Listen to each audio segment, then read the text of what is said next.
So, you guys, I'm here with my new handmade rotary direct drive rotary tattoo machine. We'll go over pretty much all the ways or all the methods I use to build it. But here it is. It's all hooked up.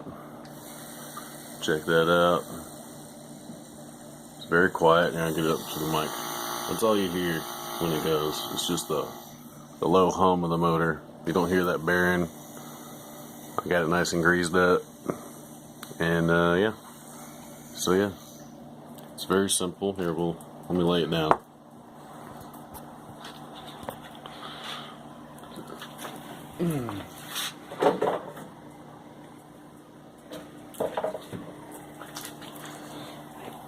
So yeah,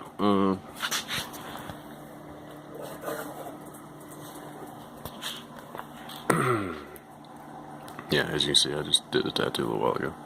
I think I got cleaned up. But yeah, it's pretty simple stuff here, man. This is a Mabuchi motor. I don't like Japanese motors, really, but I mean, when it comes to cheap motors, about the best you can get. This thing has got a wide operating range from 6 to 24 volts. At 12 volts, its nominal RPM is at around, I think it's like 6,200 RPM, so it's pretty much perfect. But you know, you can overclock it a little bit and get it up to like 10, 11,000 RPMs if you need to for, you know, some shading or whatever. Yeah. Focus sucks on this thing apparently. But yeah, there you go. It's a little better. But this piece right here, this piece right there, that's actually one of those front bracket things off a drawer. It's like electroplated cheap steel, but it's got brass on it, so it brazes well. You can braze just about anything to it quite well.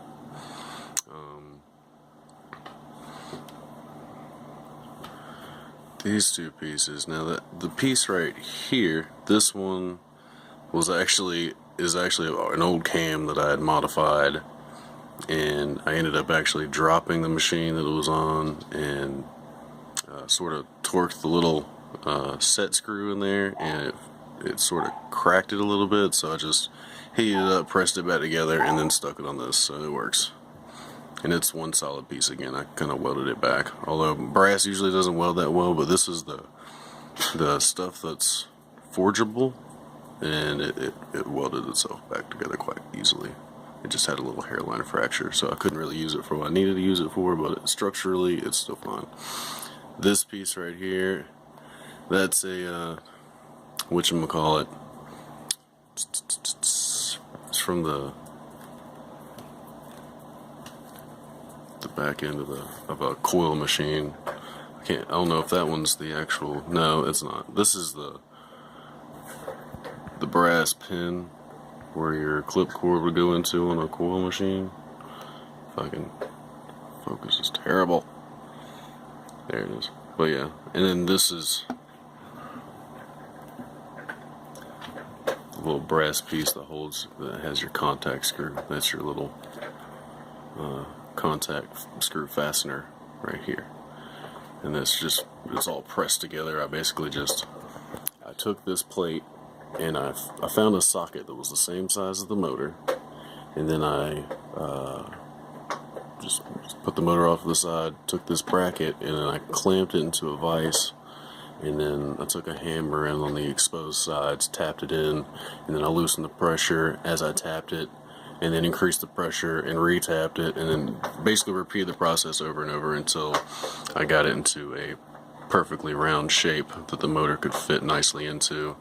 Then I took a quarter, found the center, which I actually just eyeballed it, and then drilled me a hole in the center of that. And I had drilled 2 holes for the top of this to screw it down, but the screws are actually too big. The head of the screws anyway were too big and too wide to actually accommodate the cam, which this frame that I built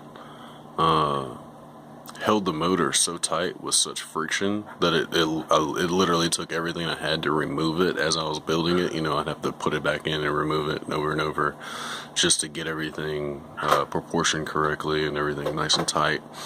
And it turns out that the friction was good enough to keep it in there. And so just to make sure that the vibration doesn't allow it to move or anything, I actually just took, like in the back here where this little gap is at, and the metal, it's metal to metal right there, it's very flush. So I just took a couple drops of super glue and dropped it right there. So if I ever want to take this motor out, really all I'd have to do is apply a little heat back here to break down the super glue, which this motor is, you can actually braze shit directly to the motor itself. I guess it doesn't have much rubber or plastic on the inside, so it's you can braze and solder stuff to it pretty easily without damaging the motor. So I thought about doing that, but I was like, screw it, I don't want a big chunk of solder right there, like tin and silver or whatever concoction it is, and I just didn't want it on there. I think it looked good the way it is. At least the super glue is invisible, you know. I mean, you can try to get the focus. There we go. Well, it tried to. Hold on. Well, anyway, just take my word for it. The super glue is invisible. You can't tell it's there. Last but not least, I had to come up with a way to attach the RCA plug. This is just some shit I threw together. It works, but you know, it's kind of janky.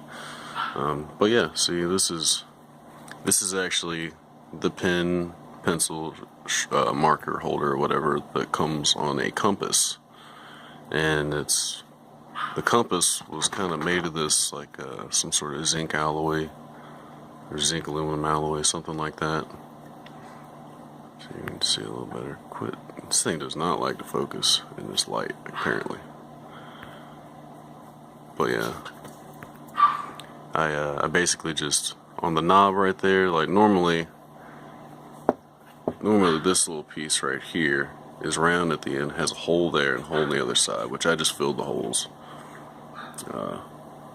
And then I just literally just held it on there by hand, burned myself a little bit doing it because I couldn't find my needle nose because some little teenager that lives in this house probably ran off with them. Anyway, held it by hand and brazed it directly, and then like on the bottom here, just to add a little strength or whatever, I brazed that little bottom piece. Hey, it actually focused, you can see it.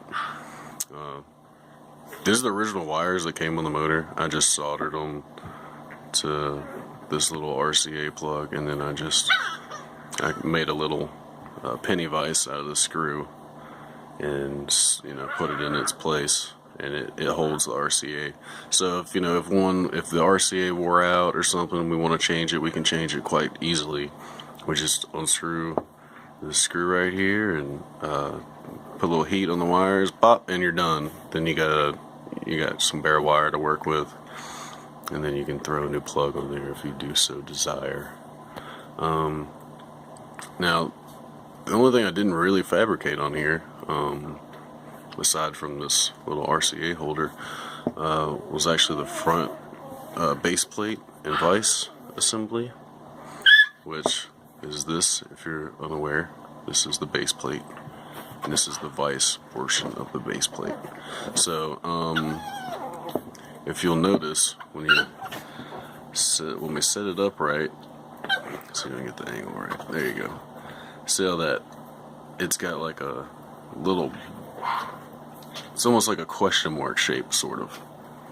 And that's because I had this piece totally flat, but then I realized that this piece was kind of turned in a little bit. So I ended up having to I just went ahead and said fuck it and mounted it. And then I took a piece of straight, I can't remember what it was, some sort of bar. Anyway, the bar happened to be 5/16 and fit perfectly inside of this.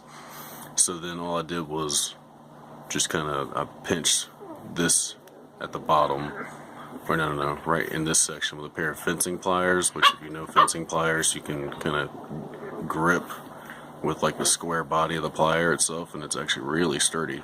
So I just gripped it right here, and then torqued up and down like that on this until I got the vise, the actual holes in the vise aligned. So, like, let me set this pointing straight, the cam. It should be, no, that's not quite. There we go. That's straight. So then you can kind of look down that, see how well you can see that. But yeah, it's straight down the tube. I literally took 0 measurements, 0, everything was eyeballed. I didn't align anything mathematically or anything. But I mean, for all intents and purposes, as far as I can tell, it is perfectly fucking straight. Like, and if you know anything about direct drives, you know that these little bad boys tend to make a lot of noise if you don't have the alignments right. It'll kind of rack left and right and hit that tube right there. But as you'll notice, it's not hitting the tube. The height is good.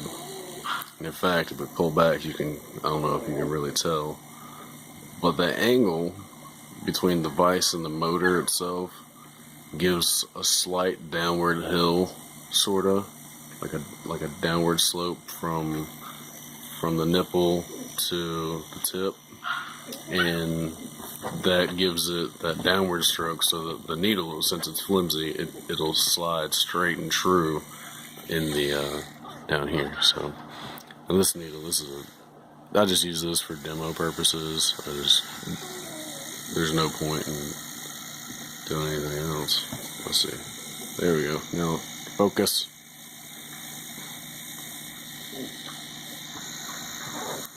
Focus.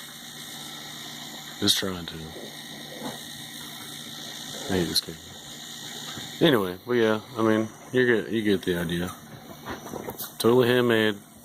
Whenever it's oh wait, oh yeah, we didn't go over the Pennywise. Okay, so a lot of these vices come with like a little ring, and the ring sits inside of here, right there, and then the ring is pulled up as you twist the screw, and that ring puts opposing pressure between these two holes and then the hole in the ring itself. So that's generally how a lot of vices work. You also have like the split vise, where it's basically just a piece of metal. One side's threaded, one side's slick, and then you slide it in there and it'll squeeze that piece of metal down, torque it down onto the tube.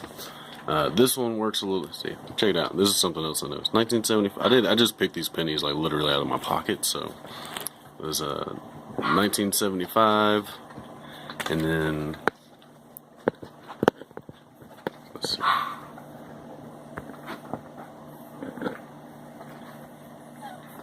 What does that say? What does it say? I won't do it. It's not focusing. I got puppies fighting next to me. Puppy fight! Yeah. Anyway. Oh, there it is. Yeah. 1976. See? So I got a 75 and a 76. And this particular style of tattoo building was very popular in the 70s, so I think it's only fitting. But yeah, I got like a little nut under the bottom there, and this screw just screws down into the nut, and I got some washers to properly space it, and it just torques down, bites into the needle tube, and there you go. And that's the machine. By the way, I call her Pennywise. My wife came up with that. I guess it's fitting since the movie just came out. Or the remake, rather.